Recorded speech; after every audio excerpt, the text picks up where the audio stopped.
Okay, good afternoon, everybody. We're going to get started right on time. We've got a lot to cover today. Thank you so much for being here today. I'm Krista Fulton, the Events Director for the Collin County Association of Realtors. I will be your point of contact for this weekly series, so please feel free to reach out to me with any questions or comments. I'd like to start off by going over a couple of ground rules before we start the webinar so you're familiar with the format, and I'll repeat this again as people are continuing to join us today. This is an online weekly series that will run through August. You will not, the attendees will not be visible during the webinar. The only individuals you will see are the guest speaker, the featured advertiser, and myself for a brief period of time. You will also be muted since this is a webinar. There will be time for Q&A at the end of this meeting that the guest speaker will initiate. So as you have questions that are coming up during the meeting, please type them in the Q&A function on Zoom so we can answer them at the end of the presentation. And you'll find the Q&A function at the bottom ribbon of the screen of your Zoom screen. So I'd now like to take the time to recognize CCAR's Executive Committee. We have our 2020 President, David Long, 2020 President-elect Ron Leach, 2020 Secretary Treasurer, Marissa Benet, and our 2020 immediate past President, David Allen Cox. I would also like to recognize and thank all of our BDM chairs and vice chairs. For Alan McKinney, we have our chair, Joe Boggs, and vice chair, Eric Gomez. For Anna Van Alstine, we have chair, Judy Kresich, and vice chair, Kim Uselton. For Eastern Collin County, we have chair, Rick Oakes, and vice chair, Samantha Smith. For Plano, we have our chair, Tanya Disbro, and vice chair, Catherine Pearsall. And for Prosper Salina, we have our chair, Asia Schroll, and vice chair, Georgina Hennon. I'd also like to recognize and thank all of our BDM advertisers. You'll see their logos scrolling through the screen while I'm speaking. So without their support, these meetings would not be possible. So please remember to support them with your business. Our BDM Platinum advertisers are Abco Home Plus Insurance, Academy Mortgage, Ace Credit Consulting, Allegiance Title, Allstate the Heatherly Agency, Artisan Contracting Services, Authority Roofing, Bloomfield Homes, Caliber Home Loans, Capital Title, Champion School of Real Estate, Chicago Title, Comerica Bank, Fairway Mortgage, the Butler Group, Farmers Insurance, Lindsay Byers Agency, Goosehead Insurance, Harwood Home Inspections, Highlands Residential Mortgage, Keller Williams Plano, Lawyers Title, More Than Studs Home Inspections, Republic Title, Ruiz Law Lawyers Title, Structured Foundation Repairs, Supreme Lending Joe Boggs, SWBC Mortgage, Texas Title, Toll Brothers, Top Golf, and Willow Bend Mortgage. Our BDM Gold advertisers are Ebby Holiday Realtors, Allen, Fairview, Lucas, and McKinney offices, Fair Texas Title, Independence Title, North American Title, Republic Title, Structured Foundation Repairs, Texas Title Carpenter and Associates, and Women's Council of Realtors, Collin County.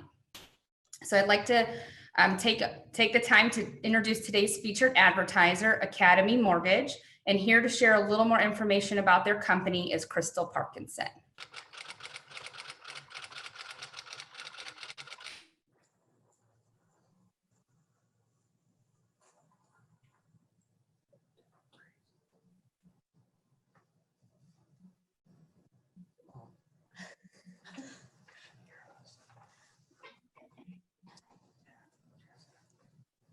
It's supposed to be loud, right?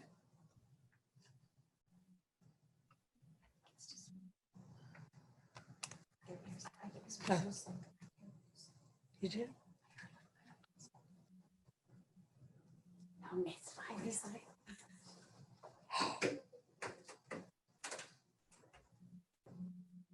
Oh.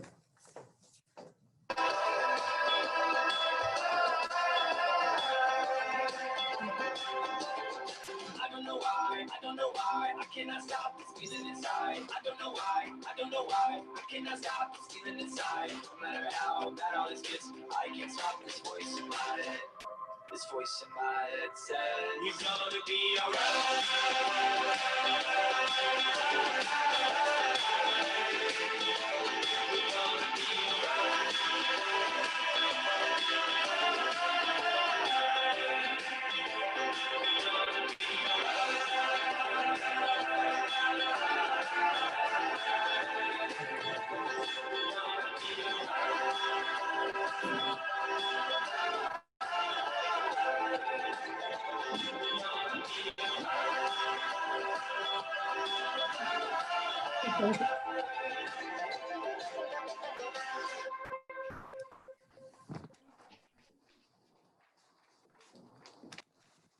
Thank you, Krista, for doing that. That was a service project that we did during our staycation is what we call it. But I wanted to introduce everybody at my office, and we are truly a diversified team. And I wanted to let you know what languages our loan officers speak here so that everybody was aware. So we'll start here. Just say your language. Dorian, English. Luis, Spanish.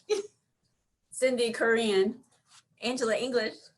Don Hillbilly. Katie, Farsi, French. You might Gabby, Spanish, English, Español. Okay, so and one surprise that we have that we did during this staycation as well is we moved our office right across the street from CCAR. So you'll find us every time you come here to our new office, Academy Mortgage. So we'd love to see y'all. Thank you so much. All right, thank you so much, Crystal, for being with us today and introducing us to your team. As you can see, Crystal left her contact information on her screen right there. So if you want to reach out to them, that's the best way to get a hold of them. Thank you so much for being part of the program today. Before I turn things over, I want to just go over the ground rules real quick again for those of you that joined us after we got started.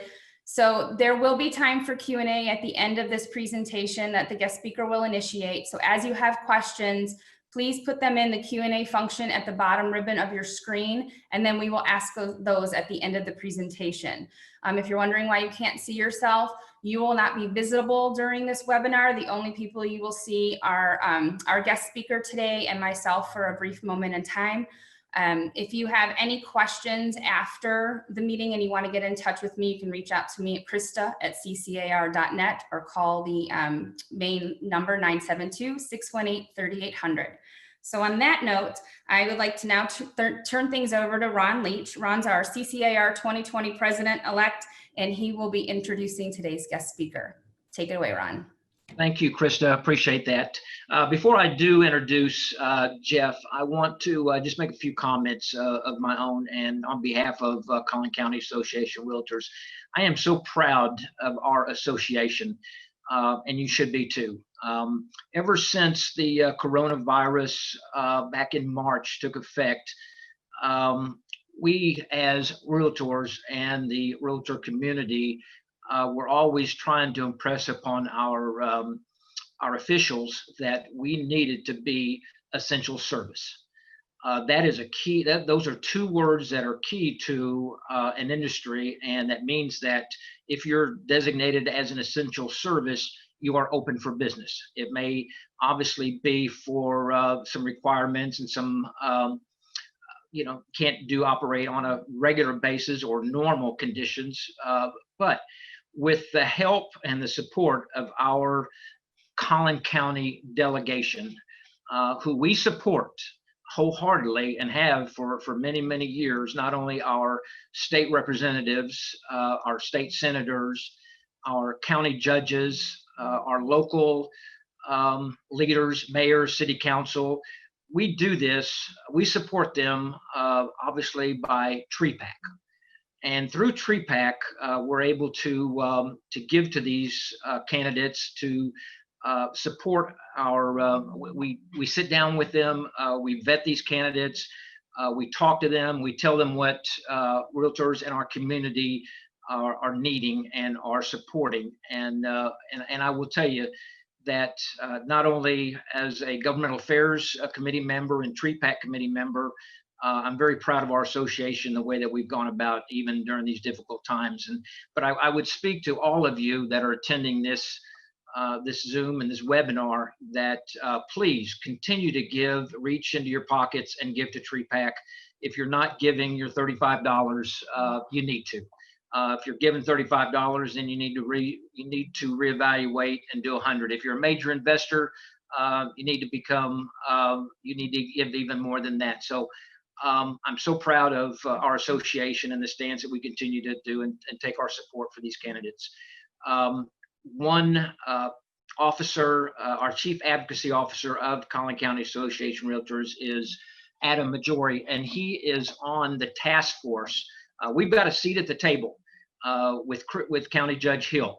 And Adam has been a major player in making sure our doors stay open, not only for realtors and you know, as a realtor, we've got you know, title companies, we've got mortgage companies, we've got inspectors, we've got home warranty companies that all depend upon our businesses and the buying and selling in homes and property management. So just wanted to take that note to reach out and into your pockets and give more to Treat Back. We need it. We really do. And so for this point now, I'm going to go ahead and introduce Jeff. And I was given a bio. I'm not going to read the whole thing, and he'll understand. And I think you'll probably appreciate me not doing the whole thing. But I will tell you that he serves the citizens of House District 67. And District 67 is consisting of portions of Plano, Allen, Richardson, and Dallas and Collin County. Jeff has consistently proven himself to be an effective leader in the Texas Capitol. During the 86th legislative session, Jeff worked diligently to tackle our state's skyrocketing property taxes while making historic investments in and reforms to public education.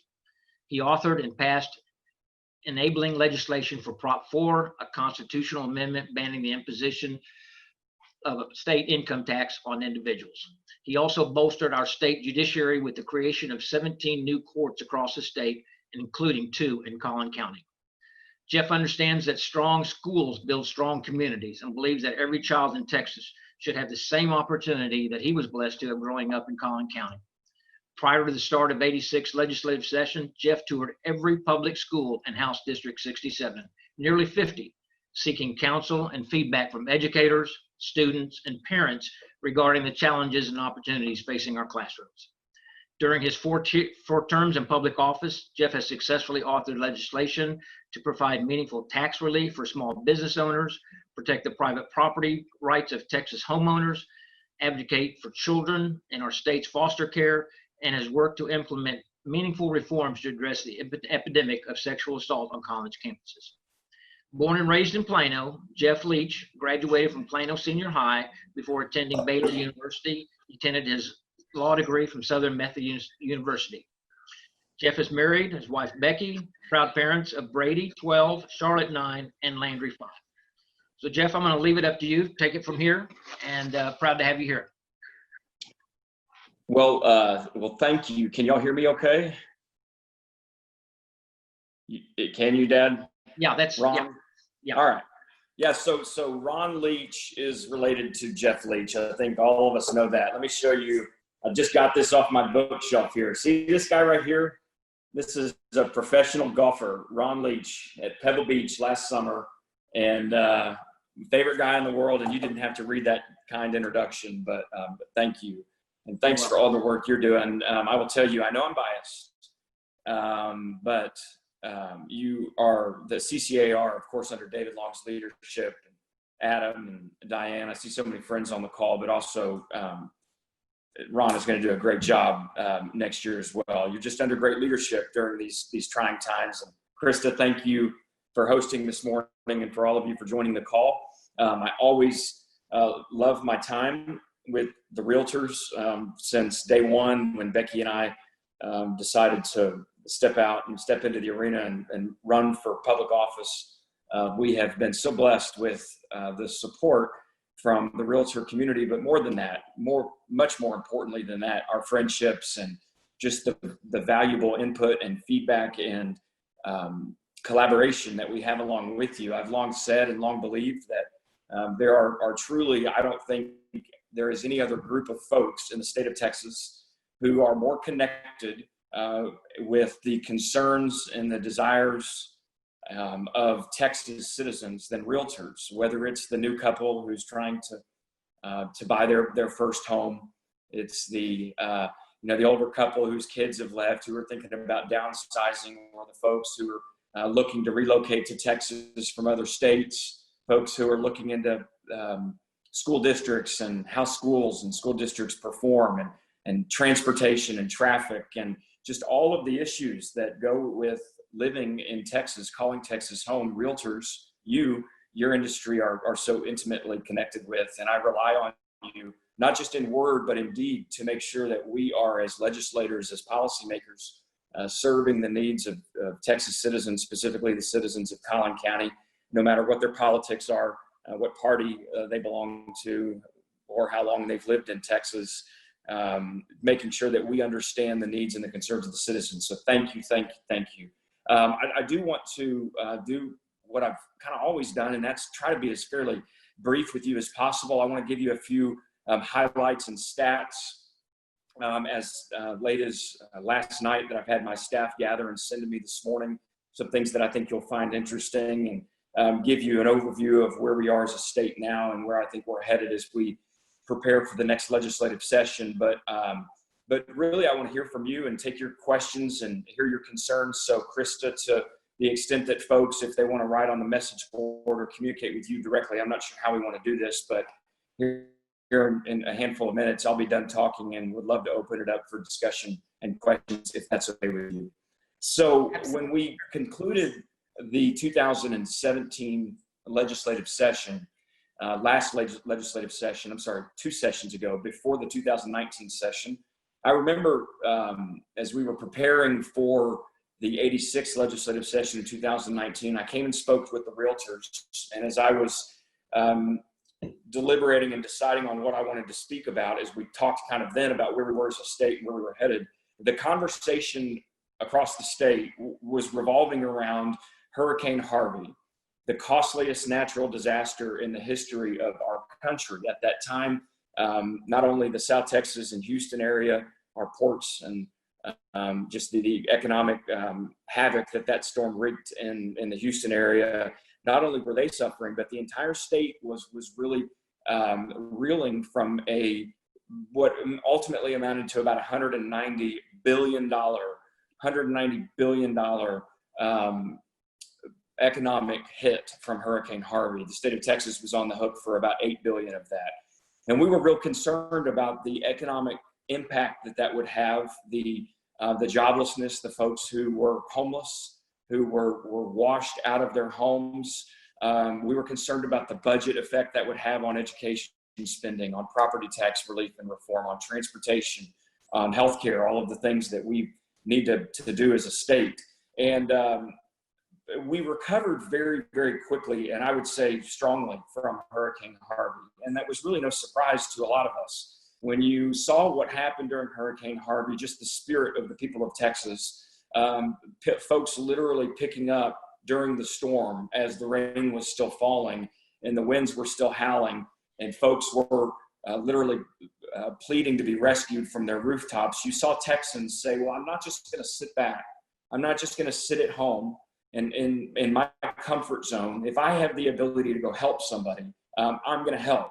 And so what that meant is donating blood. It meant giving to food banks. It meant, in many instances, in fact, there were many residents here from Collin County who took their own boats, a few of whom even went and bought new boats and took them down to Houston and literally were on streets in their boats, rescuing people from their housetops, their rooftops. You will recall that time, and just what a concerning, sad time that was. But the spirit of the people of Texas came out stronger than ever.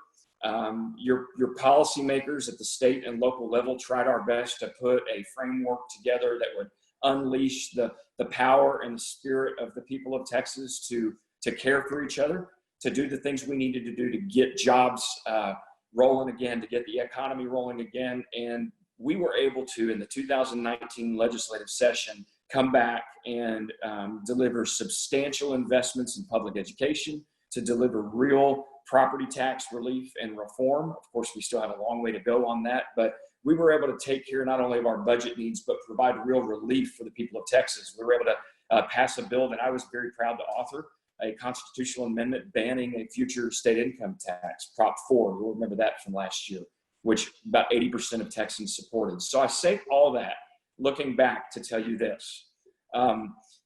This is a new crisis. I keep saying after every legislative session, in fact, I remember telling my staff last year after the 2019 legislative session, I feel like every session there are new, maybe bigger, more immense challenges that we're expected to tackle. And I remember telling my staff, I don't know how it can get more challenging than this. coming off the costliest natural disaster in the history of the country, and yet we were able to deliver big, but it was a huge challenge to do so along with you. Many of you were there on a daily basis working at the Capitol to make last legislative session a success.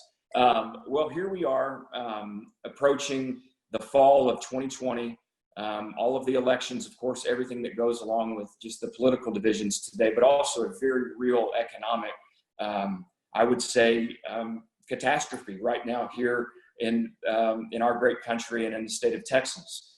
And we're presented with maybe even more of an immense challenge than Hurricane Harvey was. But I will tell you, I'm very, very confident going forward as we approach the legislative session. Before I get into what's making me so confident and what we want to tackle, I'm going to be very brief in this. Let me just give you a few updated numbers. So with the Texas Workforce Commission, as of last night, is reporting that since March 14th, there have been just over 3 million claims, unemployment claims in the state of Texas. 3 million. Remember, there's only 28 million. Well, there's 28 million Texans, not only. That's a large number, but 3 million out of 28 million people have filed for unemployment. Total benefits paid to date, $10.7 billion in total unemployment benefits paid. Now, those are just state unemployment benefits. That's not your federal stimulus money. That's not any P2P loans or small business loans or any of the CARES Act legislation coming down from the federal level. This is purely state. Again, that's $10.7 billion in total benefits paid. Collin County numbers as of last night. In Collin County alone, there have been 17,472 unemployment claims. 17,472. In HD 67, I have these numbers. I don't have the other state legislative districts, but in HD 67, Plano, Allen, Richardson, there's been 3,401 claims for unemployment. The unemployment claim industries for Collin County that have been most severely impacted: full service restaurants, temporary help services, limited service restaurants, elementary, secondary schools, and childcare services. And the same is true for most of the surrounding counties too. So there's no question that we've got a legit, serious economic problem on our hands. But I'll tell you this, I am so grateful for the leadership of our state officials. They have not done everything perfectly. I haven't agreed with every decision that's been made, whether it's been in Washington or in Austin. And I imagine you might not agree with all of the decisions either. But the focus has been twofold. Number one, the focus from day one, and I've been on daily conference calls with the governor's team, with the Texas Education Agency, Commissioner Morath, with officials at the federal, state, and local level. And our objectives have been twofold. Number one, going back to March, was to, you've heard the term, flatten the curve, to slow the spread of COVID-19. From day one, we were relying on data and doctors here locally. I've been on the phone nearly every day with our hospital CEOs here in HD 67. So the CEOs of Presbyterian Hospital, of Plano Medical Center, of Baylor, Richardson Methodist, Ken Hutchenreiter, who sits on the Richardson City Council. And they were always, going back to March, they were telling us, look, if you look at what's happened in places like New York or California or even Italy and other countries, they were telling us in Texas as policymakers, the surge is right on our doorstep. It's coming. It's right here. And so what we have to do is we have to do all the things all of us have been doing for nearly 3 months now: social distancing, practicing good hygiene habits, wearing masks, if you will, washing your hands more and more, staying away from folks, staying out of restaurants, staying away from big crowds. And so that's why you had kind of the very intense shutdown here in the state of Texas, is because the surge was always right on our doorstep. But because the people of Texas have responded so well to this, we've been able to effectively flatten the curve. In fact, the trends are showing better data than we expected at this point. And so now, 3 months later, you're starting to see us open back up again.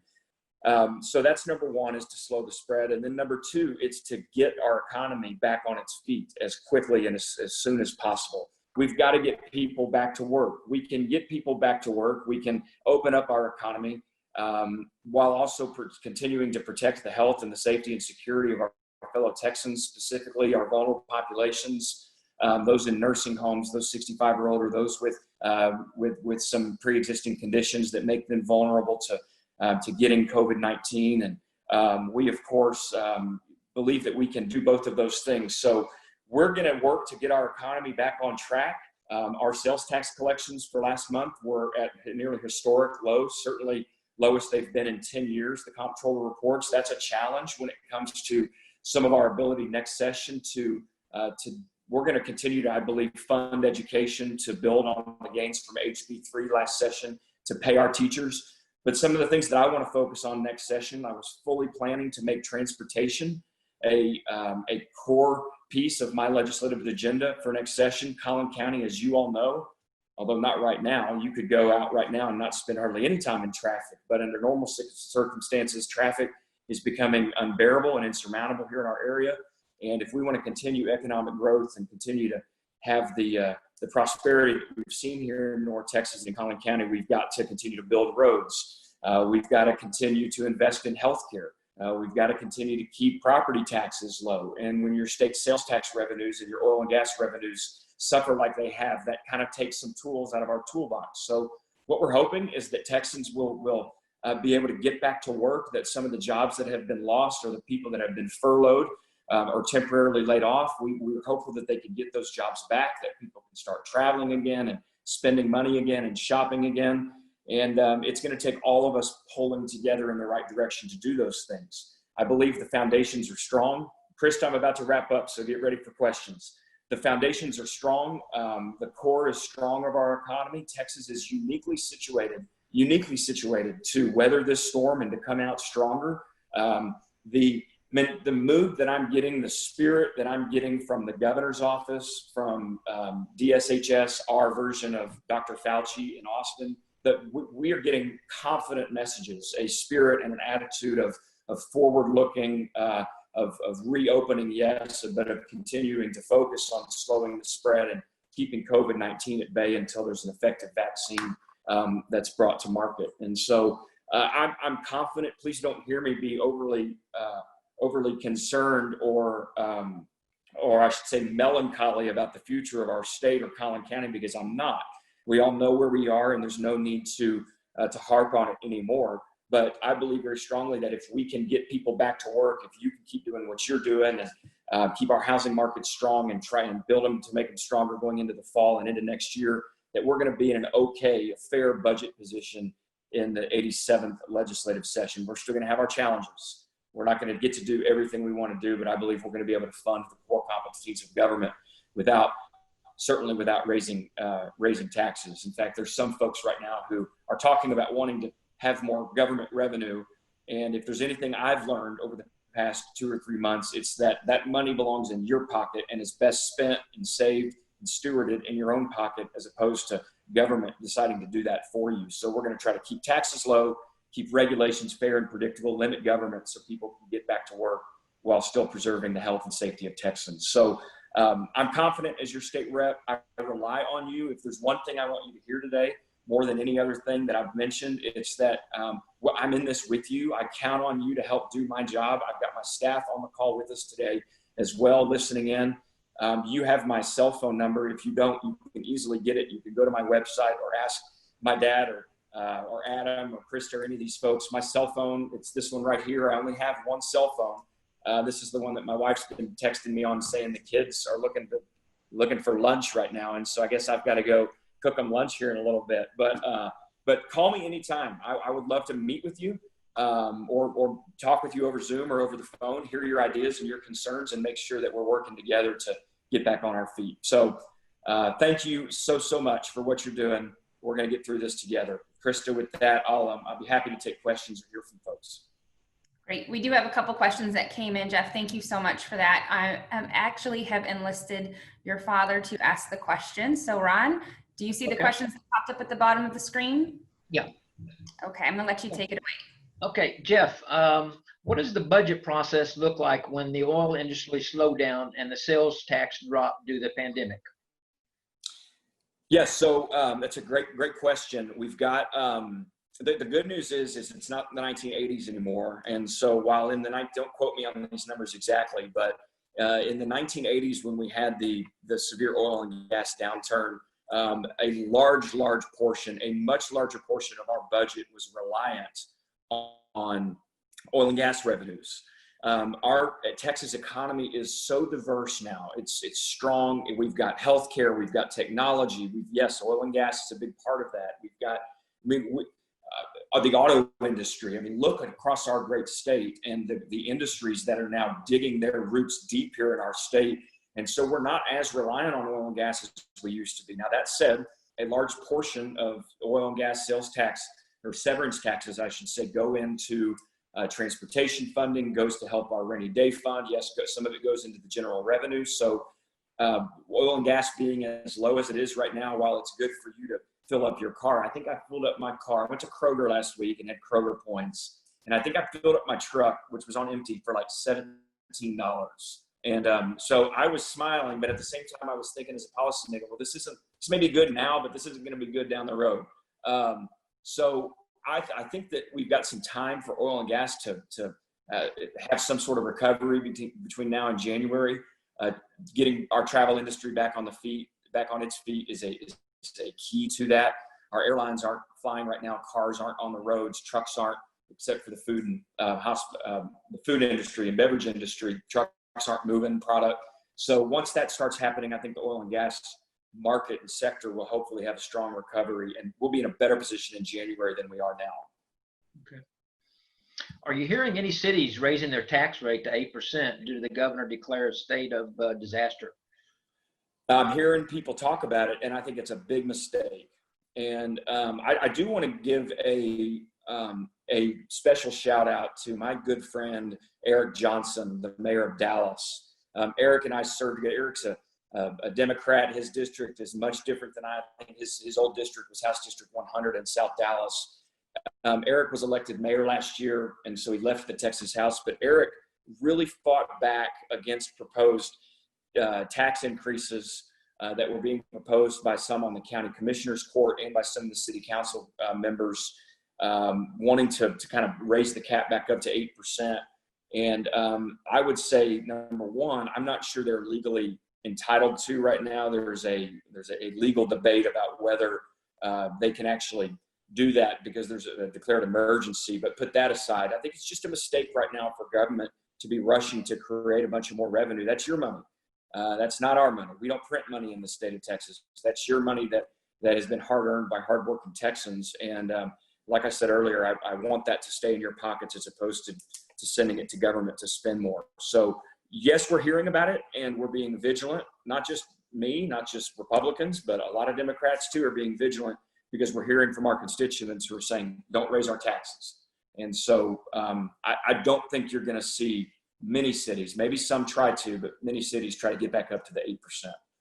Okay. So you mentioned, this is just a question of my own here. You mentioned the rainy day fund. So I'm not sure how big the rainy day fund is right now, but how does that get accessed? And is this a time that the legislators look seriously to access part of this, the rainy day fund? Well, look, if we don't have if we don't utilize the rainy day fund for this, then I'm not sure why we have a rainy day fund. Exactly. It's actually not supposed to be called the rainy day fund. It's called the Economic Stabilization Fund. It is designed to be used for, yes, emergencies. Texas, of course, is likely to experience, or I guess possible to experience, more natural disasters than any other state. We can have hurricanes, we can have tornadoes, we have wildfires, oil and gas spills. And so there is a reason for that to be used for emergencies. But it's the Economic Stabilization Fund, which meant it's designed to be used when we have severe dips in the economy, in the state budget. Right now, it's hovering right around $10 billion, billion with a B. Most states would die or kill to have $10 billion in a reserve fund. We've done a really good job of kind of holding that and for times like this. If we don't use it now, then we need to just return that money to the people of Texas, because this is a severe emergency, if you will, a time of economic destabilization, and we need those funds. And I believe we will utilize those funds substantially to help fill some of our potential budget shortfalls next session. I'm a little bit not surprised, that's probably the wrong word, but curious as to why there hasn't been more talk of a special session. There might be in the fall. I don't really expect that. Governor Abbott doesn't love special sessions. In fact, I think it's safe to say he loathes them. But if he did call us back, there's no question that us utilizing the rainy day fund would be on the table. And if he doesn't call us back, it'll certainly be on the table next session. Okay. Question here. We've got a Texas Realtor Conference in San Antonio, our statewide conference in latter part of August, first part of September. Do you think San Antonio or the local areas will be open for tourism by September 1st? September 1st, man, I certainly hope so. That's all I can say is I certainly hope so. I mean, I know that I've got the state Republican convention is in Houston, scheduled in Houston for July. I know there's talk of the national Republican convention maybe being moved from North Carolina to Texas to the Dallas area. I think, there's a number of conventions and visitors bureaus across the state that are doing everything possible to bring folks back into their cities and their hotels.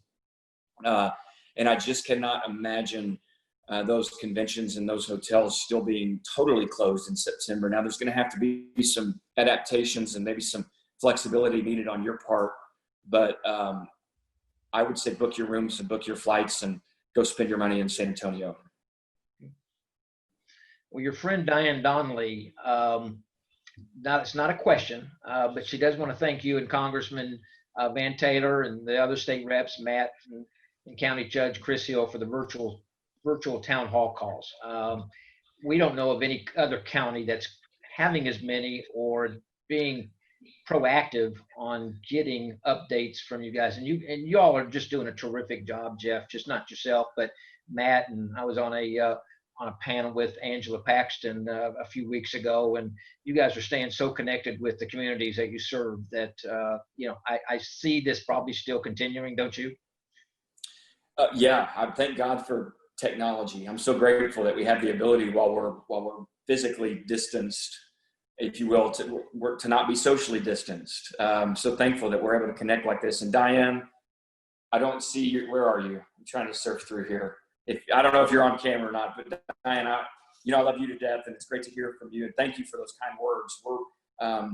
Our focus, and I think I can speak for all the legislators. I know I can speak for my staff and me, is that our focus over the past 2 months has been just laser focused on serving our constituents and being a great state representative office. We have received hundreds of calls, even a few this morning, from folks who need help with unemployment benefits or need help with their stimulus accounts, or restaurant owners who are asking questions about all these different rules. So those town halls have been really, really helpful to keep us apprised and to help connect us with our constituents and our taxpayers. So thanks for saying that, Diane. Yeah. Krista, I'm not seeing any other questions. Does anybody else have any other questions or comments to make? Hey, Ron, can I ask a question real quick? Do you mind? Yeah, who's this? Moji. Oh yeah, Moji, go ahead. So Jeff, looking into the future, I know you don't have a crystal ball, but when things get back to quote unquote regular, what do you think that will look for the state of Texas as far as any adjustments that need to be made, whether it's businesses, commercial, just, the everyday lives? What do you see that possibly looking like? Do you think that that's going to be a discussion that you guys are going to have? That's such a great second wave or third wave or fourth wave. Like, what do you envision that as? Yeah, so that's such a great question, and I think that's the $1 million question right now for all of us is what does the second wave look like? You're seeing some news this morning that numbers are escalating again. I will tell you, one of the important things to keep in mind when you see those escalating numbers, we expect numbers to go up because we're testing more people. And when more tests become available, you're going to see the number of positive cases go up. That's just a natural result of more tests. The number that we all of us as policymakers and you need to be concerned about is hospital capacity. That's what all of this is about, is our hospital capacity, number of beds, number of ventilators, number of PPE equipment. And so we're fine, at least in Collin County right now in those areas. But what you ask is you're right. I don't have a crystal ball. I wish I did, because like, for instance, let me give you an example. School, I'm getting calls from parents right now and from educators. Our kids coming back to school in the fall? I don't know the answer. I'll tell you that I'm in almost, daily, if not a couple times a week, communication with our superintendents, and they're working around the clock to get kids back to school. But we've got a lot of parents. In fact, I think Plano ISD did a survey of all of their parents a few weeks ago before school wrapped up, and they had thousands of responses, which is a really good response. And they asked, one of the questions among many was, if you're a parent and we bring you back to school in the fall, would you send your kids back? And I don't want to quote them exactly. These may not be the specific numbers, but I'm fairly confident that nearly 65% of parents said, I would not send my kid back to school. 65%. Now, I think that number will change and probably go down as we get back, and hopefully the numbers continue to stay steady and folks get back to work again. But what are we going to do if in the fall parents aren't able to send their kids back? I do think schools are going to be open, but there's probably going to be some sort of hybrid approach for parents that don't want to send their kids back and want to continue to do online learning with the help of a student. And so what happens then? Can the parents go back to work? What happens with sporting events, with concerts? So much is left. I'm sorry to be taking a long-winded answer to your question, but it is the $1 million question right now, and so many unknowns. But if we continue to practice good hygiene, if you're willing to wear a mask, wash your hands, sanitize, yes, socially distance if you're able. If we continue to do those things, I think that we'll continue to see a numbers trend in the right direction. And we've heard from medical professionals that even before there's a vaccine that's available at market, there could be some very, very strong, reputable, effective therapeutic remedies for folks who do test positive. And so all of those things are just unknown right now. But I wish I had a crystal ball. I could get paid a lot of money and probably get elected president tomorrow if I did have a crystal ball of some sort. Just don't. Well, Jeff, one of the as you go into the next session, I know that one of the issues that we'll be addressing and talking to our Collin County delegation is about the overreach of homeowner associations. You've experienced some of that yourself. Have you managed to get your own HOA to settle down, or maybe because of the COVID, not barking as much? But are you prepared to tackle that issue with us? I'm so grateful. We just Reader's Digest version of that little anecdote is Twin Creeks here in Allen, where I live. I'm sure all of you are familiar with. Wanted to put in place a very restrictive, Adam knows this, a very restrictive short-term rental bar policy, if you will, a few months ago. And we were ready to storm the gates of the HOA meeting, and we were able to put a stop to it. I just think so strongly that right now is not the time. I mean, I've been fighting against this for a long time, but especially now, HOAs, just like local governments, need to tap the brakes and think very, very seriously and deliberately about violating the rights of fellow Texans, and that includes private property rights. If I want to put a swing in my front yard, let me put a swing in my front yard. If I want to, with reasonable restrictions, lease my house out to make a little money on the side, I should be able to do that. And so the fights against the HOAs will continue, at least the ones that are out of control. And we're fully prepared to continue to tackle this issue next session. Okay. Adam, do you have anything to add? I noticed you got on, so. Yeah, I just want to first off thank you, Representative Leach, for all your leadership. It's been wonderful to watch. Just the way that our whole delegation, from like the local all the way up to the federal level, has just been absolutely incredible in this and throughout the last couple of months. So I appreciate that very much, sir. With that said, as a Realtor organization, you are actually you are a member of the Legislative Hall of Fame for us. So thank you for all your support that you do during the session. With that said, what can we do for you? You took the words right out of my mouth, Adam. That's a great question, and thank you. I don't want to be trite in saying this. Just y'all keep doing what you're doing. So just the notes of encouragement, the tidbits of advice and counsel, and letting me know what you're your folks are saying, whether it's your employees or your clients or customers, people that you come into contact with. Adam, that's so helpful. And then from a policy perspective, I fully expect and am hopeful, confident that we're going to win re-election. I hope to have your support and your help in that. But I'm preparing for next session. We are going to work on transportation. We're going to work on education. I want to make very clear to this group that the issues of today with the racial divide and George Floyd's death, his funeral's taking place today. These are issues that I'm very sensitive to. I've been on the front lines in the fight for criminal justice reform, and I'm going to continue to be. But I intend to work with, and I will never apologize for this, I intend to work with our minority communities and also our police officers. I tweeted this last night and put it on Facebook. We have so many incredible, y'all know this, so many incredible, wonderful, selfless, sacrificial, brave men and women serving in law enforcement today right here in our communities, keeping our streets safe, keeping our neighborhoods safe. They are not perfect, and there are bad cops, but I know a lot of really, really good cops who we're working with to make Texas stronger and keep our communities safe. And we're going to get around a table and hash out some of the nation's strongest police reforms, and police are going to be a part of that with us. And I expect you all to be a part of all of those conversations with us too. So Adam, keep doing what you're doing and just continue to communicate with me and the rest of the delegation. Thank you, sir. Okay. There was one more question, and this will be the last question, Jeff. Do you think the TWC could use a bit more or more of an overhaul right now? Oh, no question. No question. The TWC was not prepared for this. Obviously, no one was prepared for this across the nation. But the TWC was understaffed. Their technology was outdated. We have had to hire, in fact, many of the legislators have had to relocate staffers and essentially let them go work for the TWC temporarily. I've kept my own staffers in my office just so they can help me service the needs of our own constituents, which has kept them busy around the clock.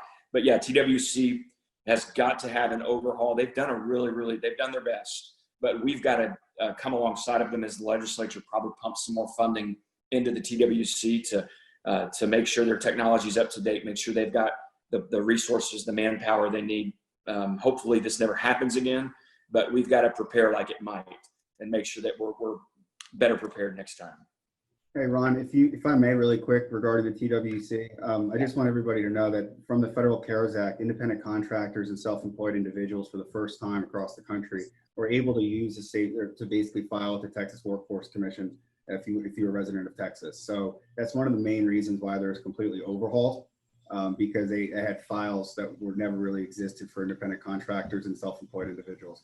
So because of that,